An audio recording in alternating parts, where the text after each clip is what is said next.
Hello. Please hit like button and subscribe my channel. Also press bell icon for future video notifications. Thanks.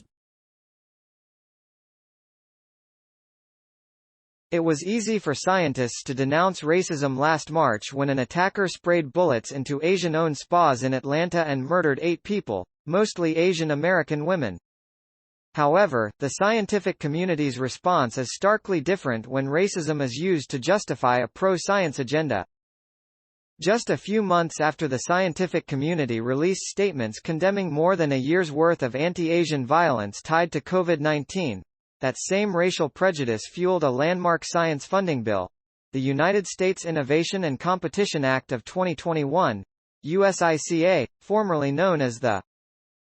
However, scientists, and particularly those who work at the intersection of science and public policy, must ask themselves, what is the cost?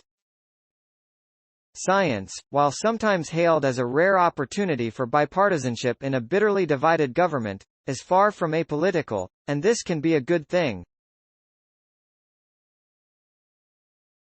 During the Cold War, collaborations continued between scientists in the United States and the Soviet Union, facilitating diplomatic cooperation on major issues including Antarctic research, protecting the ozone, and space exploration. We can thank these scientific relationships for helping prevent further degradation of U.S.-Soviet relations, as we look toward tackling existential problems such as COVID-19 and climate change through global cooperation. See Opinion. The Politics of Science and Racism. The framing of science's importance through a lens of global competition is counterproductive and deeply harmful. In spite of prevailing rhetoric, the United States does not hold exclusive claim to scientific research excellence. For this reason, it is necessary for researchers to form collaborations and share publicly accessible data on a global scale. Furthermore, in times of crisis, the frame of competition is used to scapegoat minority communities in the U.S. and heighten our country's deep-rooted systemic racism. For example, during World War II, we incarcerated 120,000 Japanese Americans. In 1982, amid an economic downturn in Detroit and competition with Japanese automakers, Vincent Chin, a Chinese-American man, was beaten to death with minimal legal consequences for his murderers. Just this past year, the U.S. government revoked the visas of more than 1,000 Chinese students and researchers, citing suspicion of espionage. Our country's obsession with winning a competition with China has sparked deeply problematic policies such as the Department of Justice's China Initiative.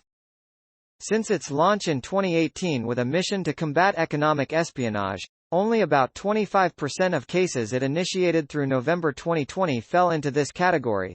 The vast majority of charges, mostly against individuals of Chinese descent, were instead for minor or unrelated offenses such as paperwork.